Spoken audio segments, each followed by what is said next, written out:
Hay preguntas que con toda seguridad la mayoría de los empresarios nos hemos hecho en algún momento de nuestras vidas y que tienen que ver con nuestra actividad comercial, pero también con la rama del derecho y en este caso con el derecho penal. Por eso hemos invitado a Santiago Tres Palacios, abogado especialista en derecho penal y también del panel de Fórum, para que hablemos sobre esas preguntas que con frecuencia nos hacemos.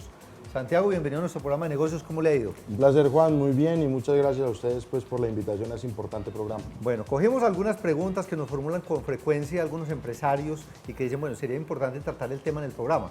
Por ejemplo, algo que se presenta con frecuencia es cuando a alguien le pagan con un cheque sin fondos en el mundo de los negocios. Es común.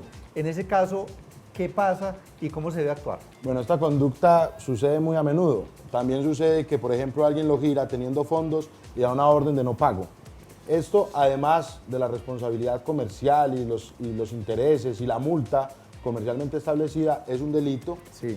Incluso en Fórum Consultor lo tratamos alguna vez, es transferencia o emisión ilegal de cheque. Sí. Es cuando alguien gira un cheque sin tener la provisión de fondos suficientes o le da una orden de no pago. Pero ojo, no aplica para cheques posfechados. Claro. Hablemos del tema de las facturas. O sea, yo como empresario le presto un servicio a una compañía o le vendo un producto, le emito la respectiva factura, pero la persona no paga y pasa el tiempo y nada. ¿Qué recursos caben frente a eso? No, ahí la responsabilidad se circunscribe únicamente al campo civil, al campo comercial, las sanciones pues, de los intereses, pero en Colombia las deudas civiles no generan responsabilidad penal. En el caso del cheque sí genera, pero es porque se está defraudando a la persona. Claro, sí. O sea, que la persona podría dejar de pagar la factura y nada pasa. Nada pasa penalmente. Penalmente, y desde del otro punto de vista. Se puede demandar, eso causará unos intereses, se podrá buscar si esto hacía parte de un contrato, buscar que ese contrato sea terminado. O sea, que en ese caso, ¿qué tipo de abogado, en qué especialización es el que debo buscar para que me acompañe? Sin lugar a dudas necesito un abogado que se asesore por medio de Fórum, en primer lugar. En segundo, tiene que ser un abogado comercialista que sepa de los títulos, valores y de sus amplias aplicaciones en el derecho comercial. Santiago, ¿qué pasa cuando alguien se declara insolvente, pero se demuestra que puede ser con intencionalidad de defraudar a las personas a las que les debe?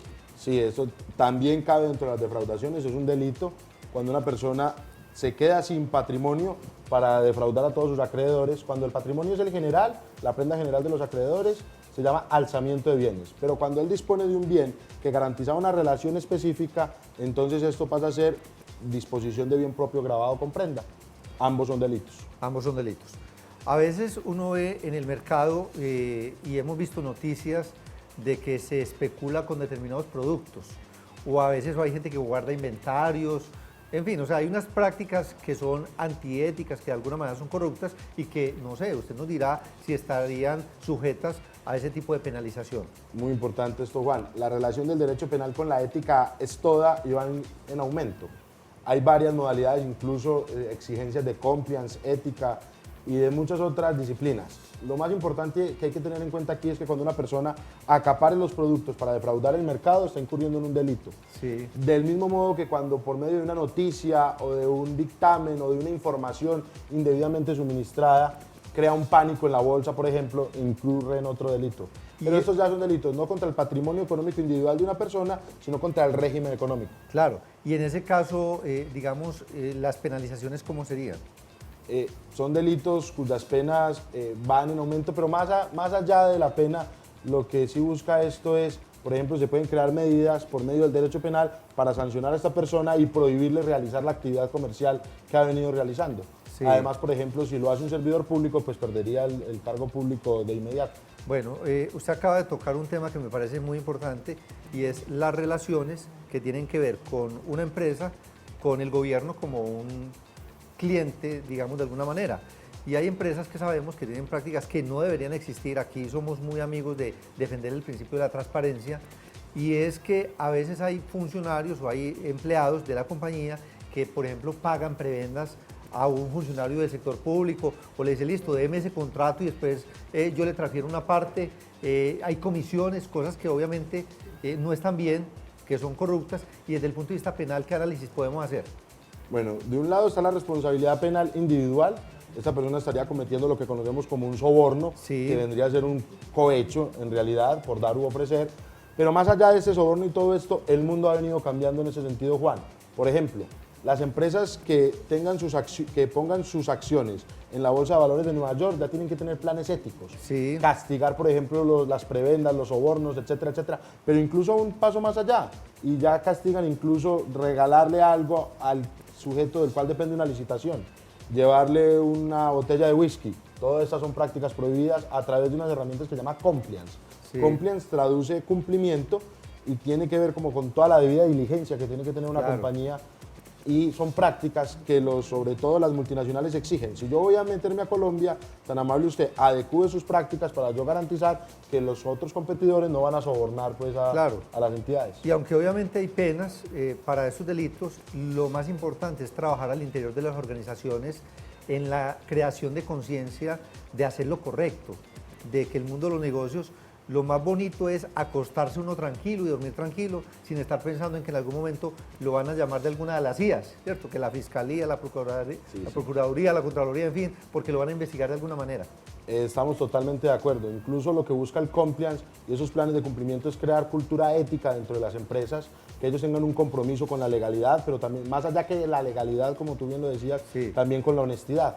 Estas prácticas lo que buscan, por ejemplo, Empresas Públicas de Medellín tiene planes de cumplimiento para evitar delitos ambientales, para evitar las prebendas, para evitar los sobornos y crear todos en un plano, digamos, si no de igualdad, por lo menos sí de transparencia, como tú lo señalabas. Santiago, ¿qué pasa cuando un empleado o luego cuando ya no está y ese es empleado de la compañía vende información privilegiada? Yo tuve esta información acá dentro del trabajo que estaba haciendo y después voy y me voy con esa información a otro lado.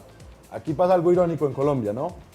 Cuando el sujeto es empleado y vende la información privilegiada que tiene a su cargo, es delito, se llama utilización indebida de información privilegiada. Pero cuando el ex empleado vende la información privilegiada a la que tuvo acceso, ya no es delito, porque el delito solo cobija al que sea actualmente empleado. ¿Qué es lo irónico del asunto? Pues que quien tiene o quien podríamos suponer que tiene más interés en disponer de esta información es el ex empleado que ha quedado con un rencor o rencilla con su empleador. Claro, pero son de esas ironías que nos trae nuestro legislador. Bueno, ¿qué otro caso se le presenta a usted dentro del ejercicio normal que tenga que ver con el mundo de los negocios y que usted diga, por ningún motivo no podemos terminar esta entrevista sin mencionarlo? Son varios. Lo que hay que tener mucho cuidado, y como este programa es ampliamente visto por administradores de empresas y todo esto, los administradores que sean socios o que tengan también participación deben tener mucho cuidado con el patrimonio de la empresa que administran. Pueden incurrir en abusos de confianza, hurtos agravados por la confianza, defraudación, apoderamiento de bien propio cuando no es una sociedad sino esto. A lo que me refiero es que debemos dejar de administrar nuestros negocios como se administrara una tienda, entre comillas, y saber que cuando ingresamos a una sociedad, esa sociedad genera una persona jurídica diferente de sus socios, y que debo respetar su patrimonio como el patrimonio de cualquier otra persona. Claro, hay que separar. Una cosa es la calidad de accionista y otra cosa es la calidad de administrador. Son dos condiciones diferentes que tienen roles distintos. Estamos totalmente de acuerdo. Santiago, de verdad que muchísimas gracias por compartir con nosotros esta información tan interesante que sabemos que va a ser de mucha utilidad para nuestros empresarios, emprendedores, la gente de las compañías que disfruta mucho estos temas que tratamos aquí en nuestro programa de negocios. Juan, muchas gracias a ustedes por la invitación y espero poder volver a estar aquí con otro interesante tema. Muy bien, este es Negocios, ya regresamos.